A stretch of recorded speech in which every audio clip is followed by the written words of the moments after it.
What is up, YouTube? How y'all doing? Yeah, check it out. Without a doubt, he's saying Lil Wayne scammed him. He got shot 6 times in front of his mom's and became 50 Cent's top goon. What the heck? I don't know, man. Hood War Chronicles. Hey, y'all hit that subscribe button, hit that bell. Let's see what this bad boy is. Ow, let's check it out. Kid, man. Straight off the top, my own right rap. Hold it down for my homie in the nightcap. I keep a secret, but nobody know it. I'm in here with my homeboy, you know what I'm saying? Nut the Kid, aka Kid, you know what I'm saying? It's a big day for him. It happened right in front of your mom, right? Yeah, in front of my mom. I mean, I'm talking to my mom. You know what I'm saying? Yeah, you know what I mean? You know, I'm in the car because I feel it coming. It's you know what I mean? I felt it coming. The week before that, you know what I'm saying? The same. You know what I'm saying? saying? To run down on me by my mama's. Yeah. Let's count how many times we hear, you know what I'm saying? Or you know what I mean? You know what I'm saying? Let's count how many times we hear that in this. So far, I heard it about 4 or 5 times already. And the neighbors had called, like, yo, they got some, you know what I'm saying? They were trying to, run down on your son, whatever, this and that. Before he became 50 Cent's most trusted soldier, Kid lived through betrayal, blood, and rebirth. You feel me? All praise to the big dog. You know what I'm saying? 50, you know what I'm saying? You feel me? He was once Lil Wayne's protege, a young voice shaping the sound of Young Money until the fame, the miscommunication, and the silence left him in the dark. They say Wayne discovered you. This is Buick. Now. Oh, shoot. That's my fault. You know what I'm saying? I'm on the live channel. You know what I'm saying? I got to switch to the other channel. You know what I'm saying? And it's going to start over. Discovered you. You know what I'm saying? On the streets. It was more. So let's pick up from here. You know what I'm saying? You feel me? All praise to the big dog. You know what I'm saying? 50. You feel me? He was once Lil Wayne's protege, a young voice shaping the sound of Young Money until the fame, the miscommunication, and the silence left him in the dark. They say Wayne discovered you. You was on the streets. It was more of like my big homie from around my way, you know what I'm saying? He went to school with most of the people that Wayne was around every day. He went to school with them, so he knew them. And he pulled up in front of my door. I'm like, come on, you ready? I'm like, yeah. Then came the night 6 bullets tore through his body in front of his mother's house, nearly ending it all. You know, just looking under the car, like, all I can see is his feet. You know what I'm saying? He's still shooting. You know what I'm saying? Yeah, man, for real, man. Got like 36 times. But every legend has an origin, and for Kid, this is where it all started. Curtis Stewart, before the world knew him as Kid, was Nut Da Kid, a name born in the rough corners of New Orleans, Louisiana. In the 9th Ward, struggle wasn't the story, it was survival. Life taught you quick. Loyalty always came with a price, and betrayal, it could wear a smile. Before the fame, before the deals, he was just Nut Da Kid, a young hustler learning what it meant to make something out of nothing. Now, there was also a time in your career where you were going under the name Nut Da Kid? Yeah, Nut Da Kid. I was Nut Da Kid, Peanut Flame. You know what I'm saying? Kid calls himself a poverty poet. Every rhyme was a piece of his reality. Pain turned into rhythm. Truth poured over beats. In his city, the only way out was a microphone and a miracle. I'm a poverty poet. I spit my life, I just quoted. Finally kick the door in. Wait, let me look before I go in. You'll do the same thing if that was your kid. His break came when he was just 15 years old. He wasn't chasing fame, he was chasing respect. One day, rapping outside with his crew, fate walked right up in the form of Lil Wayne. This wasn't some label audition or planned introduction. A neighborhood OG from Kid's block connected the dots, and Wayne wanted to hear what the kid could do. They say Wayne discovered you. You was on the streets. It was more of like my big homie from around my way, you know what I'm saying? He went to school with most of the people that Wayne was around every day. He went to school with them, so he knew them. And he pulled up in front of my door. I'm like, come on, you ready? I'm like, yeah. Kid didn't even get past 4 bars before Lil Wayne lost it jumping around. Hyped, yelling that he had found something special. That night, history quietly started forming in New Orleans. The birth of SCAD, a raw collection of young, hungry rappers ready to prove the South had something to say. Do you remember what the name of the song in reference is? It was probably like squad up 3. You know what I mean? Like around squad 3. The lineup? Come on, cousin. He asked you, do you remember the name of the song? And you doing an interview and you don't even know the song that you was on? You don't know what you're talking about? Come on, no wonder why Lil Wayne didn't want to work with you or left you alone. Listen to this. Started forming in New Orleans. The birth of SCAD, up a raw collection of young, hungry Watch rappers this. ready Come to on, prove rappers. the South had something to say. Do you remember what the name of the song in reference is? It was probably like squad up 3. You know what I mean? Like around squad 3. The lineup? Lil Wayne, Kid, then Nut Da Kid, Gutta Gutta, T Streets, and a few others. Between 2002 and 2003, they dropped 7 classic mixtapes, the SQ series shaping what would later become the DNA of Young Money. Kid was there at the very beginning in the room when the Young Money name was first spoken into existence. But when fame knocks, not everyone gets invited inside. By 2004, the dream started cracking. Wayne was on the rise. That Carter era was about to explode and the rest of Scott Up felt left in the shadows. Kid remembers that shift clearly. The spotlight was narrowing and recognition was running out. Then came 2008, Mrs. Officer, a platinum single, Billboard charts, a song that could have reintroduced Kid to the world. But when the music video dropped, his face was missing. The voice everyone heard belonged to Kid, but the face? Nowhere to be seen. He says the timing was cruel. A hurricane had hit New Orleans, and he was in Atlanta, helping his stranded family using his first publishing advance to bring them home. When the cameras rolled, he wasn't there. Not because he didn't care, but because family came first. And just like that, the moment that could have changed everything vanished. No call, no explanation, just silence. Kid didn't call it beef, he called it principle. When loyalty breaks, you stand on your morals, even if it costs you everything. He walked away from the Young Money circle and went back home, back to the only grind he knew, the streets. But that move, that return to the block, was dangerous. Because in New Orleans, when you lose momentum, the streets don't give you sympathy, they give you targets. Wow, and just that's days sad. after meeting a man who would change his life forever, Kid would come face to face with death itself. When Kid walked away from Young Money, he didn't walk into peace, he walked straight back into the fire. New Orleans wasn't waiting to welcome him home, it was waiting to test him. The streets of the 9th Ward are tight. Everybody knows your name, your story, your moves. You can't disappear there, not even if you try. And by June 2011, Kid was back, trying to rebuild, trying to refocus, but fate was already in motion. Just 4 days before the nightmare, Kid had met 50 Cent for the first time, a meeting that felt like destiny. The connection was instant. Real recognizes real, but back home, word spreads fast. The neighborhood knew he was back, and envy moves quicker than opportunity. It happened right outside his mother's house. Down that same path of destruction,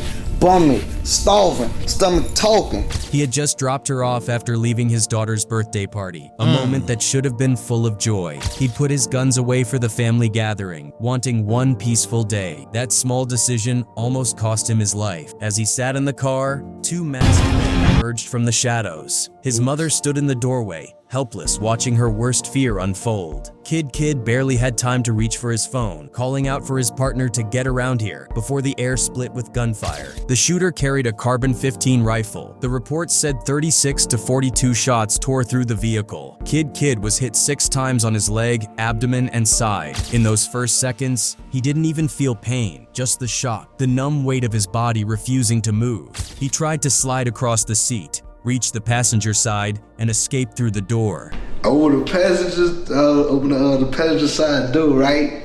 The whole time, dude still letting loose. My mind was telling me, yeah, you know what I'm saying, get out of there and go. But nigga, my body ain't do nothing but fall. Bloop.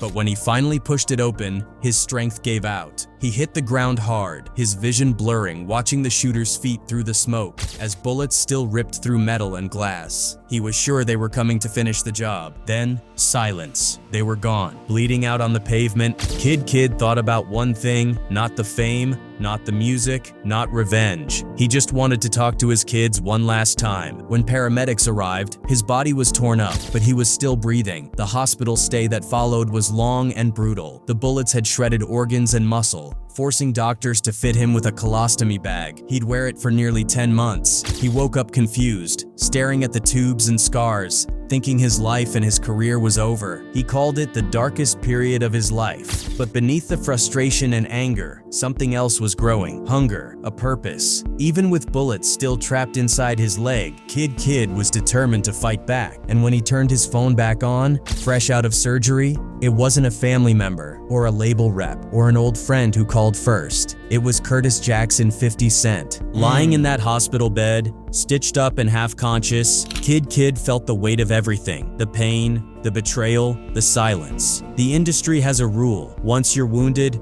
you're a liability. Labels move on, friends vanish. But when Kid's phone finally lit up after surgery, the first voice he heard wasn't pity, it was power. It was 50 Cent. 50 knew exactly what that moment felt like. The confusion, the tubes, the hospital lights, the fight to breathe. Because he'd been there too. 9 bullets deep, same pain, same betrayal. Kid said the first thing 50 told him was simple. When I got hit, my label left me, but I ain't gonna do it to you like that. That one line changed everything. Just weeks before the shooting, Kid had caught 50's attention with a remix he did of 50's song, Better Walk. At first, 50 wasn't impressed. He thought someone was jacking his hook. But when he heard Kid's verse, he didn't hear an imitation. He heard hunger. He said Kid killed the song. A few days later, 50 invited him to meet in person on a movie set. Kid didn't come alone. He pulled up New Orleans style, deep, armed, and alert. Most executives would have panicked. 50, he laughed.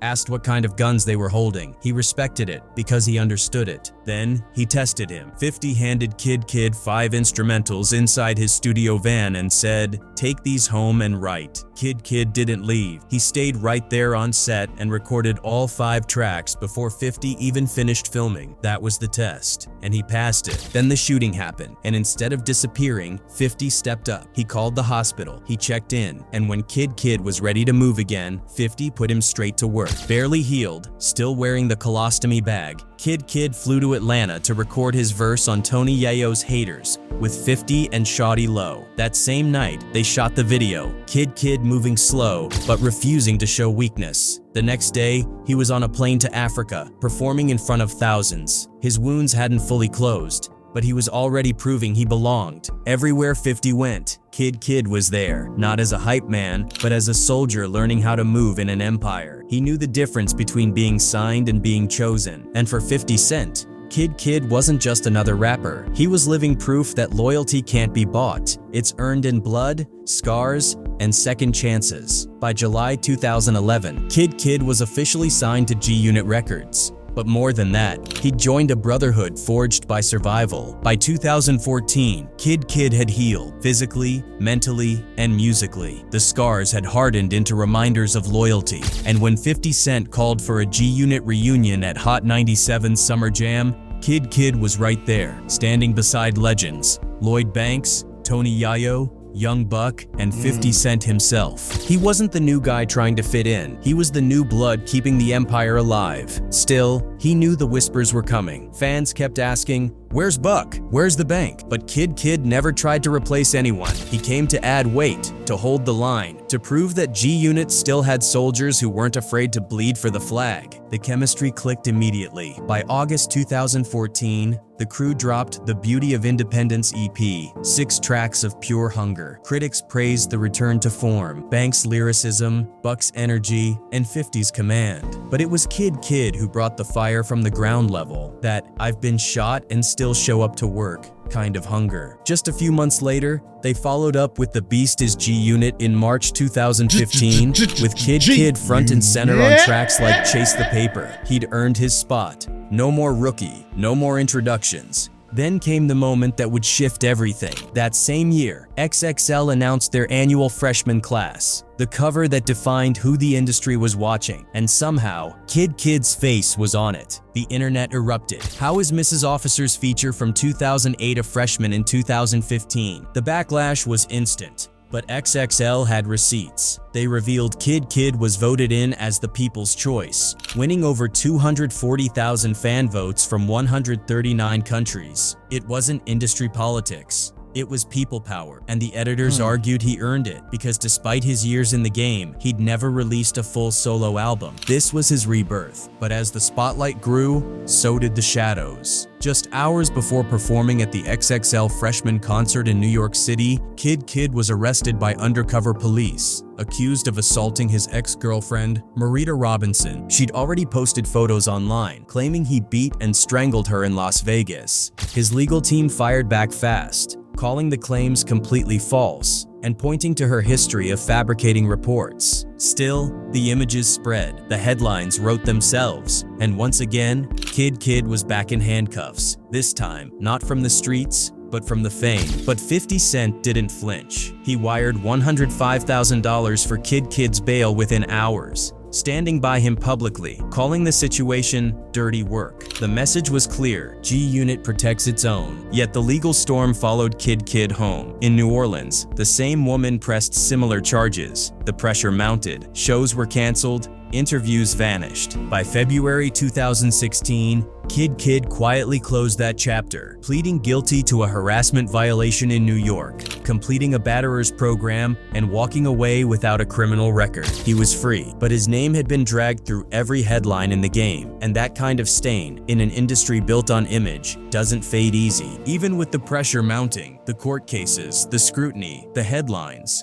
Kid Kid never lost sight of where he came from. While most rappers were chasing charts, he was chasing purpose. And for him, that purpose always led back home, to New Orleans. In August 2014, marking 9 years since Hurricane Katrina, Kid Kid released a haunting track called Mr. Rogers. It wasn't just another tribute, it was a confession, a message from a survivor who watched his entire neighborhood nearly erased. He spoke directly to the 9th Ward, the section of the city that suffered the hardest blows when the levees broke. Through his lyrics, he painted the pain that most of America had already forgotten: boarded up homes, lost families, and the silence that followed when the cameras left. A year later, Kid Kid turned that same pain into film. In August 2015, he released his self-produced documentary, New Orleans, Katrina 10 years later. He wasn't chasing viral moments or streaming numbers. He wanted the world to see what they refused to look at. Through the lens, he brought viewers face to face with real people: his barber, his mother, former council members, and kids who grew up surrounded by the wreckage. It wasn't polished. It wasn't glamorous, it was true, and that's exactly how he wanted it. The film captured the heartbreak of return. Families who fled the floods now couldn't afford to come back. The city they once called home had become too expensive, rebuilt for the wealthy, not the survivors. Kid Kid said it best in one of his interviews: "They fixed the business districts and the upper-class spots, but they ain't fixing homes." That line cut deep. It summed up what New Orleans natives had been screaming for years: the idea that recovery had a price tag and the poor couldn't pay it. For Kid Kid, this wasn't charity work, it was duty. He believed that being a voice for his people mattered more than industry applause. The same raw emotion that once fueled his verses now powered his activism. He wanted to flip the narrative, turning stereotypes about the hood into proof of resilience. Every scar, every loss, every lyric was survival turned into sound. But as Kid Kid poured his soul into his city, another realization began to rise. After years under the G-Unit flag, touring, recording, and rebuilding his name, he had reached the point every soldier dreams of: becoming his own general. In 2018, Kid Kid made the announcement. He was officially parting ways with G-Unit Records to focus on full independence under his own label, RLLNR Entertainment, short for Realionaire Records. There was no beef, no public fallout, no diss tracks, just a quiet exit and mutual respect. Because the truth was, 50 Cent had already given him the blueprint. Kid later reflected, "You can't expect your big bro to hold your hand forever. He showed me how to move. Now it's on me to build my own." Kid would later say in an interview, 50 never dropped me. Like with 50, like, you know, I see that and like, oh, you did, 'cause 50 dropped you. No, he didn't, bro. You know what I'm saying? Like, you know, I'm around for the music. You feel me? So I gotta keep it going. You know what I mean? You know, it's no bad blood. And that's exactly what he did. Under RLLNR, Kid released projects like the Unquestionable EP and Realionaire Volume, one mixtape in 2018, both stamped with the energy of a man who finally owned everything he stood for. The label's slogan said it all: real life, real money, real music. Kid's journey had come full circle, from being shot 6 times in front of his mother's house to standing as an independent voice for his city. He wasn't chasing fame anymore. He was building a foundation, and after everything he'd lost and survived, freedom, not fortune, was the ultimate reward. From nut to kid to G-Unit soldier, and finally, Realionaire boss Kid's entire story has been built on one unbreakable word: resilience. He survived betrayal, bullets, and the brutal politics of the rap game, yet every time, he came back sharper, quieter, and more focused. The shooting that almost ended his life became the lesson that defined it. The chaos that surrounded his fame became fuel for his independence, and every scar he carried turned into a lyric,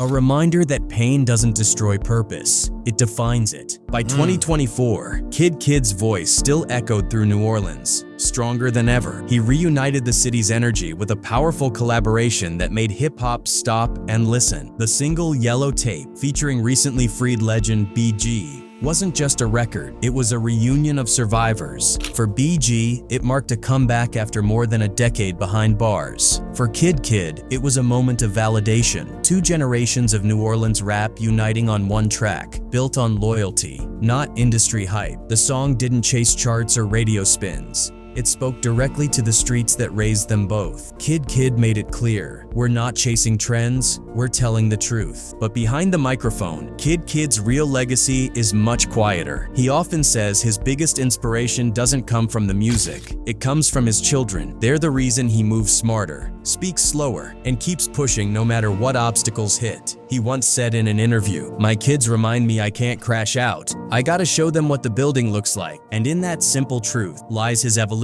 The man once defined by street survival became a blueprint for what it means to grow, not just in the game, but in life. He's lived through discovery under Lil Wayne, the trauma of being shot 6 times in front of his mother, and the hard-earned mentorship of 50 Cent, who taught him the art of ownership. Through all of it, Kid carried the same principle that got him out of the 9th Ward in the first place. You gotta make something out of nothing, and he did. From flooded streets to international stages, from silence to independence, from almost dying to living free. Now, under Realionaire Records, Kid isn't chasing superstardom. He's building legacy, the kind that isn't measured by awards or headlines, but by truth, loyalty, and the will to survive. In a world that rewards image over integrity, Kid chose the harder road, the real one. He's not just a rapper from New Orleans. He's proof that even when the world counts you out, you can still come back, louder, wiser, and Realionaire. Sorry, y'all. I'm promoting and doing all kinds of stuff. Bad timing. Man, Jay-Z is ruined and destroyed. I want to see what's happening with Ramir, but I'm giving him a little while also. But this guy right here, man, Lil Wayne scammed him. God dang, Kid, never heard of him. Never heard of him, man. I'm hoping that he get this music thing to work for him. Excuse me. A lot of y'all gotta realize, man, this because just because you doing music and you can rhyme, I mean, rap is worldwide, and there's so many little kids trying to do this thing called rap and hip hop and trying to make money off of it. But you gotta think, man, ain't nobody buying music. Who buys music? Ain't nobody buying the music. Why would they buy your music? But anyway, I wish the best for him, man. I'm sorry that his family got caught up in that Louisiana thing, man. There's a deep frustration on that, man. That's the way somebody broke this whole thing down to me, I was like, damn, you're right about that.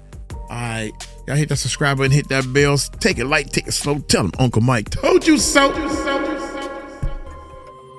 Peace out.